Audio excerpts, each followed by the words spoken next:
Hey everyone, today I'm going to talk to you about what it's like to live in a van as a young woman.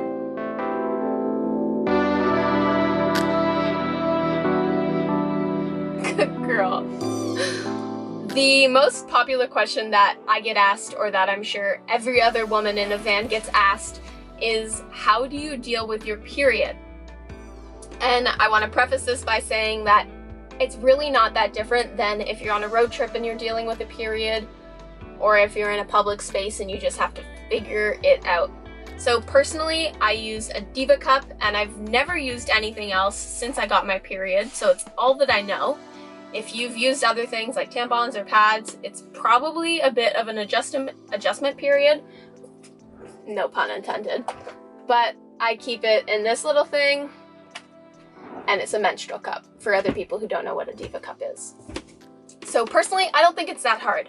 All that you need is a bucket, a toilet situation, compost toilet, whatever you use for a normal toilet in your van.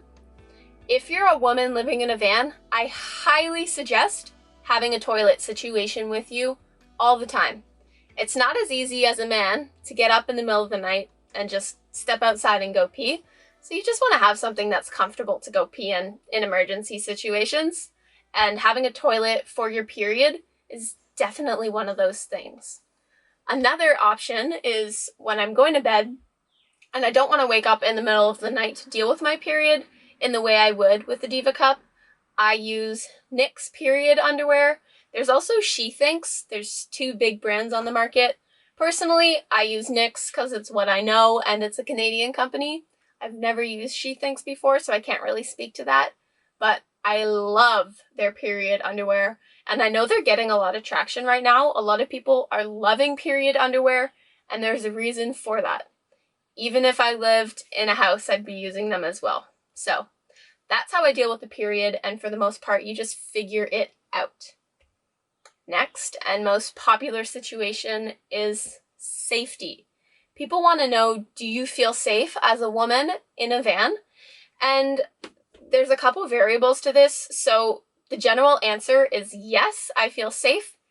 And when I'm on a trip with David, I act differently than I would when I'm on a trip by myself. And the reason for that being is I want to be safe in both situations. And when I have David there with me, 6'6" guy is going to scare off more people than a 5'4" woman, aka me, will. So I just act accordingly. Maybe when I'm on a trip with David, I'm not as concerned about what I'm wearing. Are my shorts too short? All those types of questions that we should never have to ask ourselves, but it's just the reality, and we do have to ask ourselves. So when I'm solo, I'm going to be questioning that a little bit more. A good situation I can explain for safety and how I generally think about safety as a woman is Bella and I, this little sleeping nugget right here. We went on a trip 2 weeks ago probably, and we were parked up at this boat launch trailhead situation right in front of a lake, and it was gorgeous. And we'd been there for probably a day and a half at the time. And during the daytime, this truck kept driving in really fast, and then he'd turn around and drive back out and slow down by the van, and like he was clearly looking inside the van. I could see that, but his windows were so tinted I couldn't see his face. I didn't know what he looked like. I just knew he was in a truck, and it was kind of scary. And he kept driving by and checking out the van and everything about it. He could have been interested for all I know, or he could have been a local, but he did this probably 3 times, and every time there was someone else in the parking lot, so I felt like that kept me safe. But every time I also got a really bad feeling in my gut. So the last time he drove by, the other people in the parking lot were leaving as well. So I just said to myself, like, that's it. I'm not sleeping here tonight, because I have such a bad gut feeling that if anything did happen and I ignored it, I would never forgive myself. So I just packed up the van and left. And it's really not that big of a deal, because there's always going to be more spots that I can park at and sleep at and feel safer at. So if you're a solo female and you're parked up somewhere and you immediately get a bad feeling about it, just turn around and go somewhere else. There's always going to be spots for you. And this doesn't always apply for just solo females. If you're a male, if you're a partnership, if you're anyone and you get a bad gut feeling, get out of there and move somewhere you feel more comfortable with. The next thing is loneliness. A lot of people want to know, do you feel lonely when you're on a road trip solo as a woman? And the answer is not really. I'm a massive introvert at heart. So when I'm not traveling with David, I like being alone, to be honest. Nothing against David. I love being with him, but when I'm alone, I don't feel like something is missing either. For the most part, like 90% of the time, Bella is with me because my parents love giving me Bella, so I just take her with me wherever I can go. Even if we're going on an errand, I've got Bella with me. And that helps for sure. So if you're really worried about feeling lonely, maybe you bring a dog or a cat or a lizard or a snake or a rat, whatever your thing is, with you. No judgment, whatever you feel comfortable with. Just don't bring a fish. That's probably not the best. Yeah, bring a pet with you if you feel like you're going to get lonely. And you'll always have someone to talk to, and they can't really talk back to you. But yeah, if you like being alone, and if you're someone who doesn't mind being alone for a couple of hours at a time, you're gonna see people when you're on the road too. Even if it's a gas station clerk, you're gonna be chatting up and making conversations with people that you meet along the road. So personally, I think if you want to be alone and do van life, you can do that. But if you want to do van life and be super social, there are always people who want to meet up with you, always people who want to chat with you and get to know you because you're traveling in and out of different areas. And people are genuinely super interested in what they see when a woman pulls up in a massive van, hops out, and parks it like nobody's business. So people are going to be approaching you. Another big thing that people, I don't know, if you're another woman on the other side of this camera and you feel this way, just know you're not alone. Being taken seriously as a woman in a massive van doesn't happen that often, and it sucks. If you meet other people within the van life community, for the most part, they're taking you seriously, but I've run into it a lot of times where I pull up at a spot, I hop out of the van, and some guy makes an offside joke saying that, oh my god, I'm so surprised you could park that, you're so tiny. It's like, of course I can park a van. So sometimes you're just not going to be taken seriously, and then people start second guessing you. But the only advice that I have for you on this is stand tall in the choices that you make and know that you're doing something that a lot of people are scared to do for the sake that they might not be taken seriously.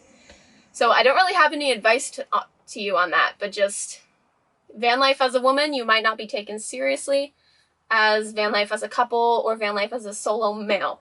Of course, I can't speak to what it feels like to be a male in a van on the road, but that's just my opinion. Another thing that women are worried about moving into a van because of is makeup. There's this idea floating around that if you move into a van, you have to get rid of everything which is labeled superficial by society, and that's completely not true. If you love makeup in your house right now and you want to move into a van, make it a priority. Get yourself a mirror, get yourself a place to store your makeup, and why couldn't you have that? If you love it, you can bring it with you. Personally, I don't own makeup at all. I wouldn't know how to put on mascara, and that's just not who I am. But if you love makeup, bring it with you. I brought my herbs with me, and that's just something I prioritized. Another thing that women like to have on the road is a mirror. I've just got a tiny little circle mirror that I fold out from the cabinet, and it works great for me on the times that I do use it, which isn't that often because it's kind of hidden away, so I don't find myself looking at it. But if you want a full-size mirror, prioritize it and figure out a way to do that. I know a lot of females have a pocket door that separates the driver's area from the back area for more reasons than just having a mirror, but you can put a mirror on that door that slides out, and then you've got a full-size mirror with you all the time. Check out your outfits or do whatever you want to do with it.